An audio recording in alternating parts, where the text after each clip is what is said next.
Mango air cooler, ठंडी हवा का नया नाम, इंडिया का अपना air cooler, mango air cooler. नमस्कार, एसएन सुधा में आपका स्वागत है। मैं हूं शिव कुमार तिवारी। मित्रों, मैं इस समय राजस्थान के शेखावाटी क्षेत्र के एक ऐसे शहर का नज़र आपको दिखा रहा हूं जिसका नाम है चूरू।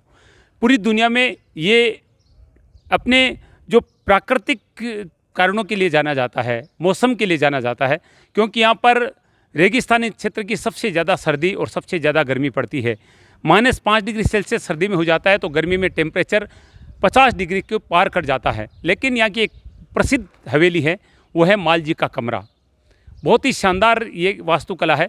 ये जो भवन आप देख रहे हैं, ये फ्रांसीसी वास्तुकार के द्वारा तैयार किया गया है और यहाँ पर नीमड़ी धोरा हुआ करता था। कहा जाता है कि इस क्षेत्र का सबसे ऊंचा धोरा है।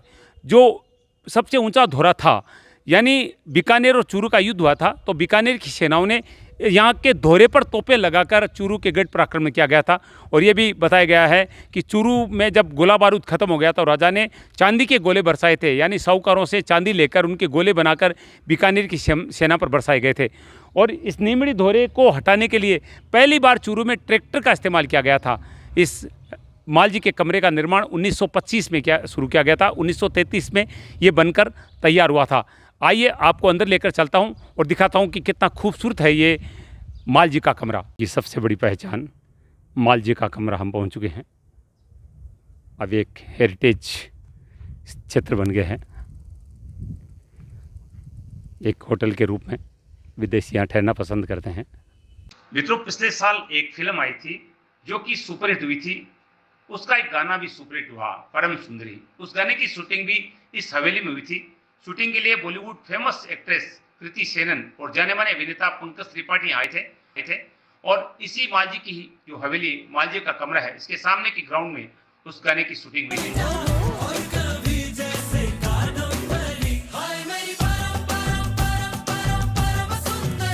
ऊंचाई से मालजी के कमरे का नज़र आपको दिखा रहा हूं मैं। ये दृश्य आप मालजी का कमरा का देख रहे हैं। चूरू के सबसे प्रसिद्ध स्थलों में से एक है, पर्यटन की दृष्टि से देखा जाए।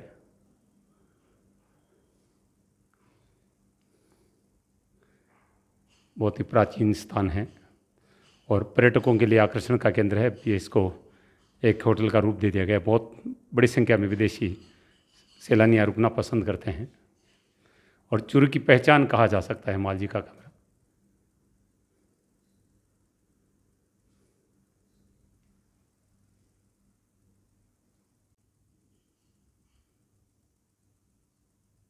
बहुत ही खूबसूरत स्थल है ये।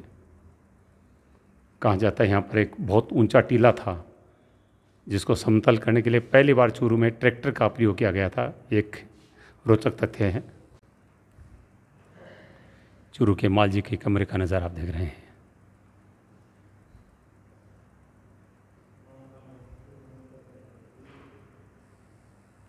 ये रेस्टोरेंट है। महफिल लगती थी किसी समय में यहाँ पर।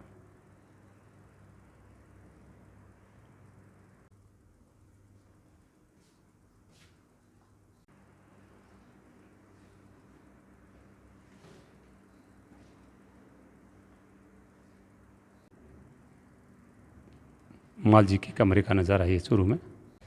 वास्तुकला की अद्भुत मिसाल है मालजी का कमरा।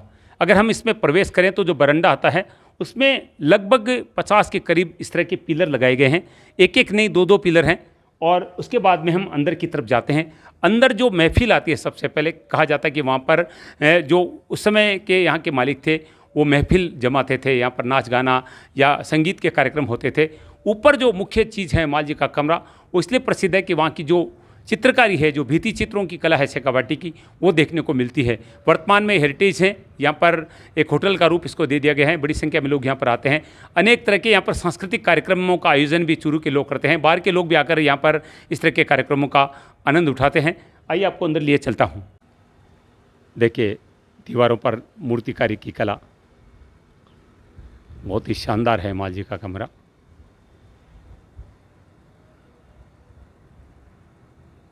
और सैकड़ों पिलर पे खड़ी है ये बिल्डिंग, मालजी का कमरा।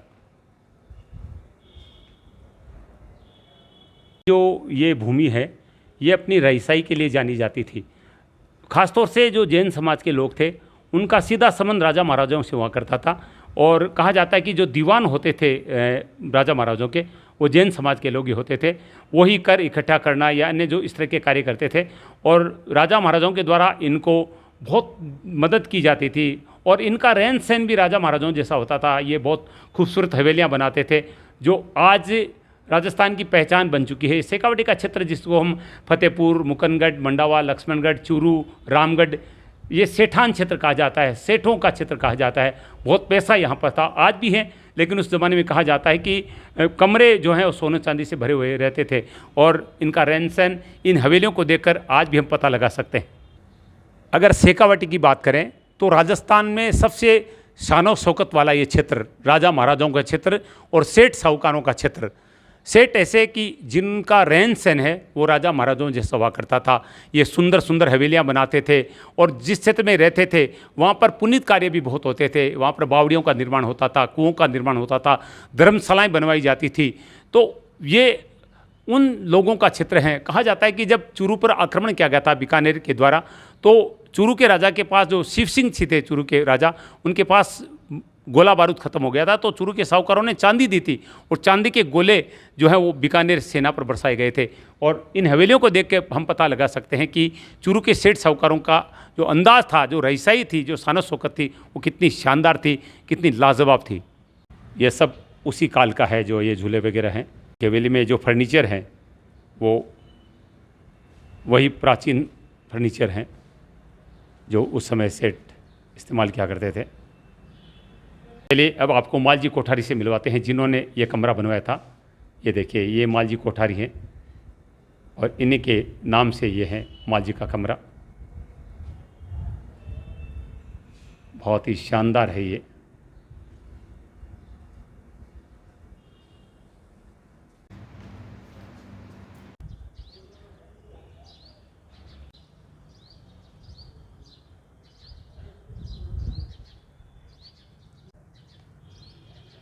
मेरे साथ राजेश जी शर्मा है, जो कि मालजी की जो हवेली है, जो कमरा है, उसके मैनेजर हैं, और लाल सिंह जी जो हैं वो गाइड हैं। जो लोग यहाँ पर इस कमरे को देखने के लिए आते हैं उनको जानकारी देते हैं। और मुझे लग रहा है कि काश में उस काल में होता जब जिस काल में यहाँ पर ये रईसाई हुआ करती थी। यहाँ पर जहाँ पर हम बैठे हैं यहाँ पर महफिल लगती थी, और कमरे में तो कहना ही क्या, सेठों का जो अंदाज़ है वो देखते ही बनता है। यहाँ के जो भित्ति चित्र हैं, यहाँ के कलाकारी हैं, वास्तव में आज मुझे चूरू में आकर लग रहा है कि रियल में ये सेठों की जो नगरी है इसको क्यों कहा जाता है। उनकी सेठों का जो रहन सहन था वो बिल्कुल राजाओं महाराजाओं वाले अंदाज़ का था। और मेरी भी यहाँ पर खूब सेवा की गई। हालांकि मैं चाय कॉफ़ी नहीं पीता, फिर भी चूंकि गर्मी है और गर्मी के लिए चूरू जाना जाता है। 50 डिग्री सेल्सियस तापमान यहाँ पर गर्मी में हो जाता है, तो सर्दी में टेम्परेचर -5 डिग्री तक चला जाता है। तो गर्मी है तो मेरे लिए शिकंजी बनाई गई है। पहले मैं शिकंजी का मज़ा लेता हूँ, फिर हम लाल सिंह जी से बातचीत करेंगे। बैठे हैं, ये रेस्टोरेंट है, लोग यहाँ पर आते हैं, यहाँ पर रहने की सुविधा भी है। आप कभी आइए चूरू और मालजी का कमरा देखिए, आपको लगेगा कि सच में राजा महाराजाओं के क्या ठाठ थे। क्योंकि ये जो सेठ है उनका अंदाज़ राजा महाराजाओं से कम नहीं था, और उनके सीधे ताल्लुकात जो होते थे वो सेठों से होते थे। क्योंकि सेठों के कारण ही उस समय के राजघराने चलते थे। वो इतना धन सेठों तक पहुँचाते थे व्यापार के जरिए कि वास्तव में इसीलिए जो हमारा बीकानेर रियासत है वो समृद्ध रियासत मानी जाती है। और बीकानेर के राजा ने तो अनेक बार हमले किए चूरू की इस गढ़ पर, चूरू के इस रियासत पर, जिसके उस समय राजा थे शिव सिंह जी। जैसा मैंने बताया था कि चांदी के गोले बीकानेर की सेना पर बरसाए गए थे।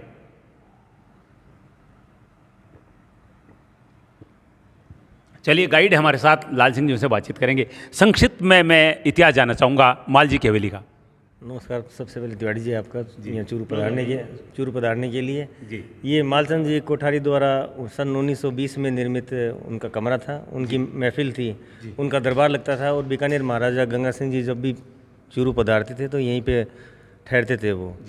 और इसको पूरे 100 वर्ष हो गए हैं। अभी 15 वर्ष पहले यहाँ के जो स्थानीय सैनी फैमिली है, बालान जी, एडवोकेट आनंद जी बालान जी, उन्होंने इसको परचेज़ करके एज ए होटल के रूप में इसको चालू किया है। इसका जीर्णोद्धार किया है और रेनोवेट किया अपन कह सकते हैं। ये आप देख रहे हैं, ये उस ज़माने का महफिल खाना था। अब 10 साल से चूँकि ये होटल है तो इसको रेस्टोरेंट में तब्दील कर दिया। और ऊपर का जो पार्ट है वो जनान खाना था, महिलाएं वहाँ से जो भी यहाँ पे सेरेमनी होती उसको देखती थी। अब वहाँ पे सारे बेडरूम्स हैं। तो ये अपने आप में स्थापत्य कला का एक बहुत ही बेजोड़ नमूना है। इसको अपन वेनिजियन आर्ट कह सकते हैं, जो वेस्टर्न यूरोप की है, जो इटली की है, क्योंकि बाहर की जो कलाकृति है, जो बेलबूटे है, वो इटालियन स्टक्को के नाम से जाने जाते हैं। और अंदर आपने ज़रूर कुछ कमरे देखे होंगे, उनमें जो शेखावाटी की जो फ्रेस्को भित्ति चित्र वगैरह है, उससे सारे कमरे मुख्य कमरे उससे सुसज्जित हैं। और ये इसका इतिहास है कि महाराजा जब भी दरबार, ये मैंने सुना वास्तुकला जो है फ्रांसीसी वास्तुकार के द्वारा तैयार की गई थी। बिल्कुल सही है। इटालियन, फ्रांसीसी और वेस्टर्न यूरोप प्लस अपना जो राजपूत शैली है या भारतीय शैली है, उसके द्वारा निर्मित है। इसमें जो बाहर की जो राउंड पिलर्स कॉलम्स है, वो तो सारा वेनिस का स्टाइल है। और उसके अंदर जो मेहराब है वो मुग़ल शैली में है। और उसकी बनावट है वो अपने राजपूत स्थापत्य कला की, राजस्थान की जो स्थापत्य कला है, भारतीय स्थापत्य कला, उसका नमूना है। और बालान फैमिली ने इसको रेनोवेट करके एक शहर के लिए, एक पूरे क्षेत्र के लिए एक उदाहरण प्रस्तुत किया है कि एक कला को कैसे अपन जीवित रख सकते हैं।